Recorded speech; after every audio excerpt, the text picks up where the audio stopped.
What is up, everybody? Welcome back to the channel. I'm your host, Drew Hoover, and it is playoff time. That is right, it is playoff time in the NFL, which means I'm going to start talking about my playoff predictions, starting with the AFC wildcard, Raiders versus Bengals.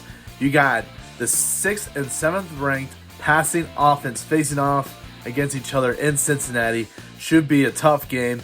If you haven't subscribed to my channel yet, please click that subscribe button. Also, if you have any graphic design needs, Anthony Garcia is your man. His link is in the description below, www.anthonygarciadesign.com. Now, I've mentioned those passing offenses, and let me start by talking about the Raiders because, man, they've had a tough road to get here. You talk about the resign of John Gruden, you know, what happened to him and why he had to resign. You talk about Henry Ruggs, that DUI, and them having to release him. And they were doing so good in the beginning, everyone just assumed that it was the Raiders' bad luck catching up with them, and soon it was going to be, you know, it was going to take this season away from them.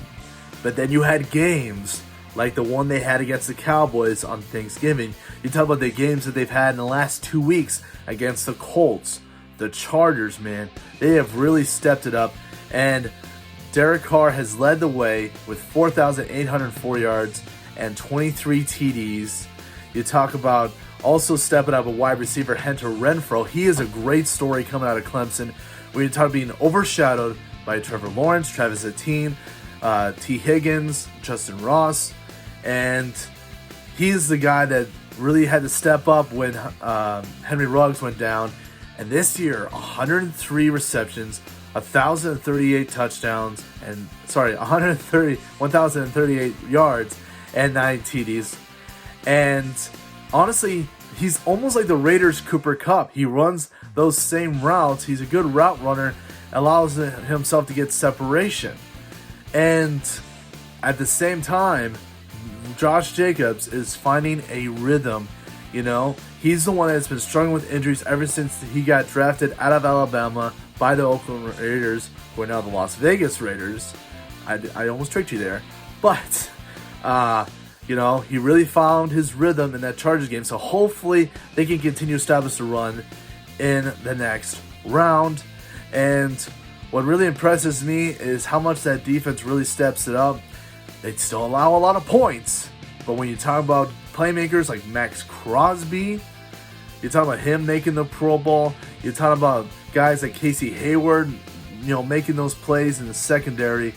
You know, there's still a lot that needs to be done about that defense, but they do just enough to win. And you wonder if that just enough is going to be enough when you face against the Cincinnati Bengals, led by Joe Burrow, who's got 4,611 yards and 34 TDs. And we all know about his number one weapon, Jamar Chase, who's got 81 receptions, 1,455 yards, and 13 TDs, man. That was the best decision they made in the draft earlier this spring. When they could have drafted an offensive lineman, which they have had their offensive woes when it comes to protecting Joe Burrow, they definitely don't regret drafting Jamar Chase for 1 minute. He complements so well with T. Higgins and Tyler Boyd. And not to mention, I've told you guys that Joe Mixon was going to have a good year. I know he's been struggling with injuries in the past few years, but he was healthy for most of the season, and he ended up with 1,205 yards and 13 TDs. And just like the Raiders defense, you know, they do allow a lot of big plays, but man, they are so competitive. You talk about on the front seven, you got Trey Hendrickson, who was their big sign from New Orleans, who also made All-Pro this year.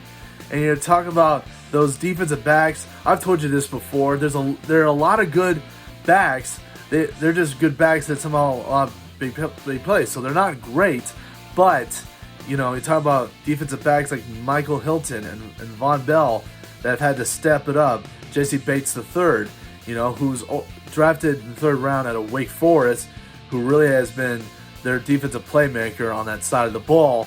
So, which of these defenses do you think can limit these offenses that obviously have a lot of weapons, and like I said, a lot, and their clutch quarterbacks can obviously advance down the field? I honestly can't see the Raiders with all the weapons that the Bengals have defending them.